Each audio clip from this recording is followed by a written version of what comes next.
Boa noite, senhor presidente. Boa noite, senhores vereadores, senhoras vereadores. População em geral que nos acompanha, população que está em casa nos ouvindo. Hoje eu vim aqui trazer primeiro a minha solidariedade às pessoas aos familiares que estão sofrendo por causa da Covid, daqueles que perderam parentes em nosso município e nosso estado. Sou um profissional de saúde, então eu sou Giovanni, eu sou fonoaudiólogo do município. Eu atuo aqui em Rio Negrinho desde o meio do ano passado, atuando na APAE, e hoje eu estou na Prefeitura, na Secretaria de Educação, da Secretaria de Saúde, desculpa. Sou formado em Joinville, pela Faculdade Luterana, e me traz a tribuna hoje para trazer um alerta à população, porque no dia 20 de março, nós não comemoramos, mas nós lembramos o Dia Nacional de Prevenção à Disfagia. A disfagia é um sintoma.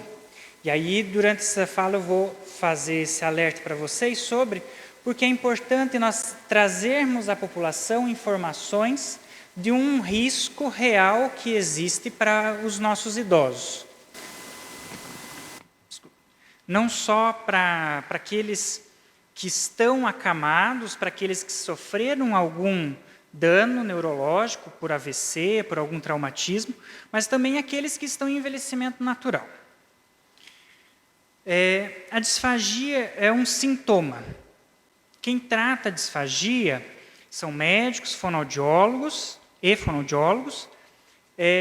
A disfagia ela ocorre quando nós temos um processo de alteração dentro da condução do alimento da boca até o estômago, passando pela boca, esôfago, alguma alteração nessa estrutura.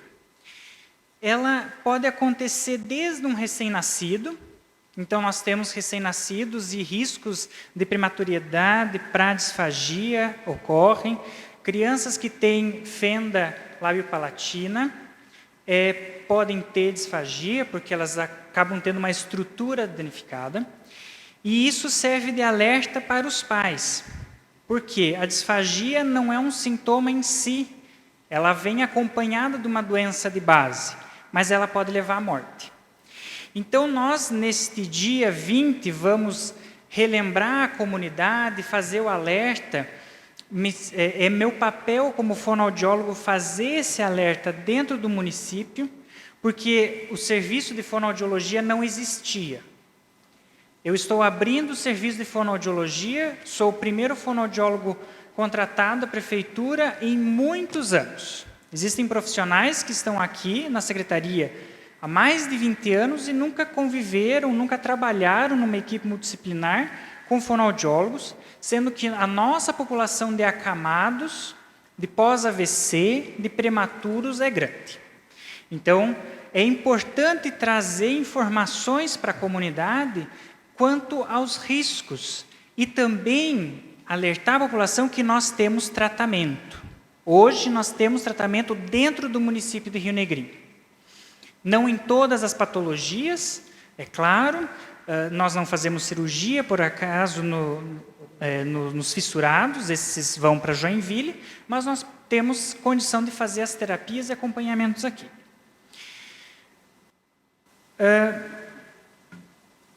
Os sintomas que aparecem com a disfagia vão acontecer para pessoas com mais de 50 anos ou pessoas que sofreram um AVC, têm esclerose, têm Parkinson, como uma dificuldade para comer.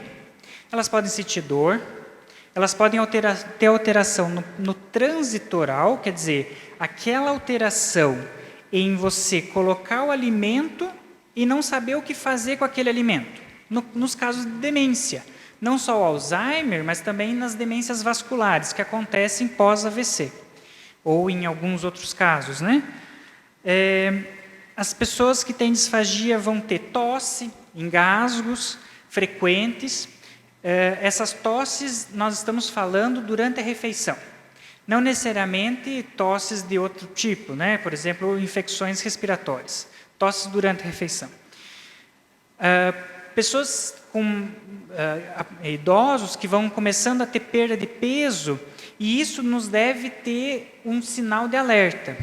Porque os idosos naturalmente vão perdendo capacidade de comer por fraqueza muscular.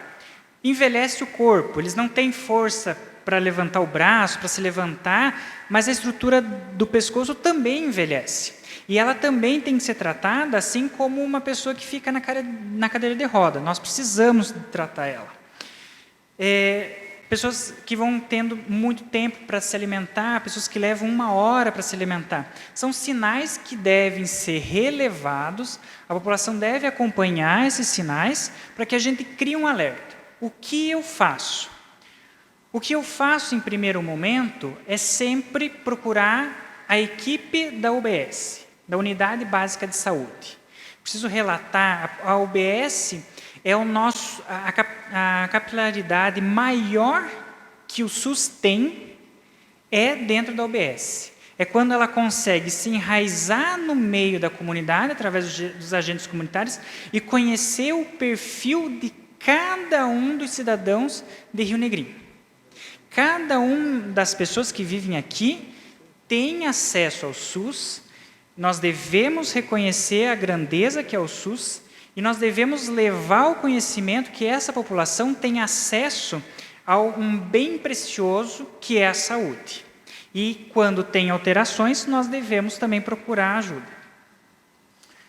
A disfagia ela pode ser basicamente 3 tipos.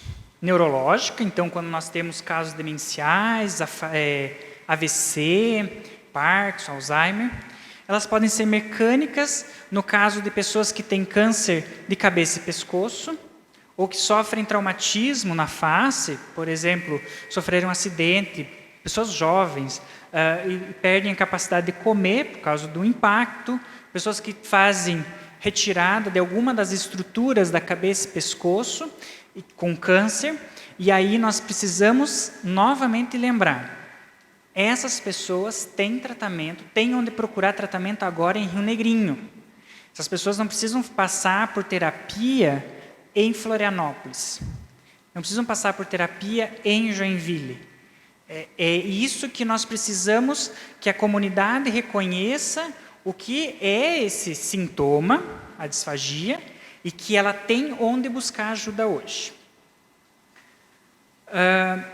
Então, ela pode estar associada a várias doenças e também no tema do momento, que é a COVID.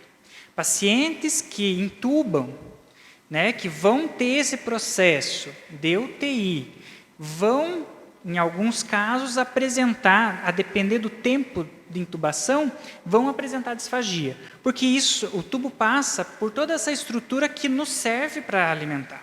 E aí é importante que a comunidade saiba também que os grupos de COVID estão acontecendo no município. Ou se não estão programados para acontecer.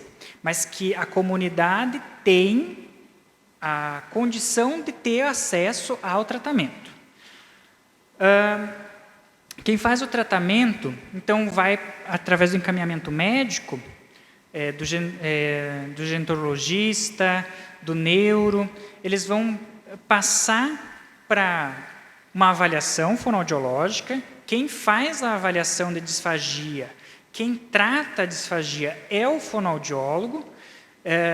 Nós já estamos mapeando no município e visitando vários pacientes que têm alteração, não só aqueles que estão com sonda, mas também aqueles que sofreram AVC há pouco tempo ou hospitalizaram e saíram com alguma alteração, para que nós consigamos recuperar o máximo desses pacientes. Recuperar o máximo desses pacientes significa economia para os cofres públicos também, além de um ato social recuperado, porque a partir do momento que esse paciente volta a ter contato, a poder comer com a família, comer com segurança, é de novo reatado um laço familiar.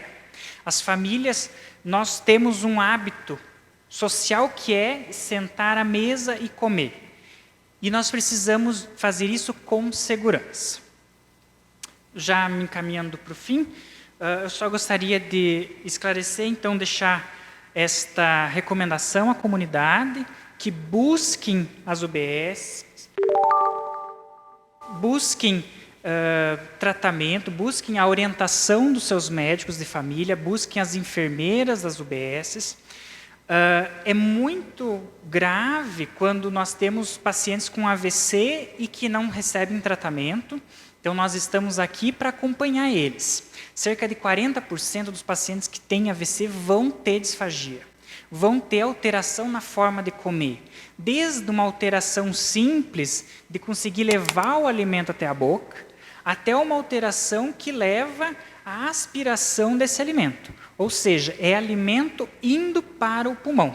Isso é um problema, porque tem uma estimativa que a doutora Patrícia Santoro fez em 2008, num editorial de uma revista especializada, a Cefac, que 95% dos pacientes que têm Parkinson têm disfagia. E a broncoaspiração, a pneumonia aspirativa, aquela que você tem o pulmão contaminado por saliva ou por alimento, por água, é a principal causa de morte desses pacientes. Então, se estima que, no sul, pelo menos, a nossa população de pessoas com Parkinson seja 1% da população. Nós estamos falando de muitas pessoas e que nós precisamos dar atenção a essas pessoas para que elas tenham segurança. Não só elas, mas os familiares que acompanham eles. As pessoas também que vão envelhecendo, essa estrutura que vai envelhecendo, também são afetadas. Nós temos uma estimativa aí, cerca de 22% da população acima dos 60 anos, que vão ter alguma alteração. Dificuldade para engolir, dor, diminuição no tempo de alimentação, que é uma coisa comum de acontecer, mas que nem sempre é olhada com a devida atenção. Então, nós precisamos olhar, ter dificuldade para comer não é natural. Os idosos extremos, acima de 90 anos, vão apresentar um percentual ainda maior, cerca de 70% deles vão ter risco para disfagia, vão ter disfagia, e que isso mata. É isso que eu preciso deixar claro para vocês. Nós precisamos tratar, nós temos onde tratar. Eu atuo com esses pacientes a domicílio, também na unidade do Pinheirinho, que é o centro de reabilitação do município. Lá nós temos uma equipe multi. E deve-se procurar o máximo de atenção. Então, o paciente sofreu AVC, não pode ficar em casa. Ele precisa receber tratamento, ele precisa receber, o município precisa receber as notificações compulsórias dos hospitais para que nós possamos intervir e não só não recuperar, mas dar qualidade de vida. Existem pacientes que nós não vamos conseguir. É definitivo, né? Nós não vamos conseguir recuperar, porque em casos extremos nós vamos passar eles para a sonda, mas nós vamos dar conforto para eles. Nós vamos dar conforto para quem cuida, porque quem cuida tem que ser cuidado. Não é só o paciente que tem que ser cuidado, quem cuida tem que ser cuidado. E nós cuidamos, e eu cuido enquanto fonoaudiólogo, dando atenção para eles façam práticas mais afirmativas, que eles consigam ter mais segurança dentro do que eles fazem, de como eles tratam os idosos. Muito obrigado. Fico à disposição para maior esclarecimento, fico à disposição para dúvidas que tenham.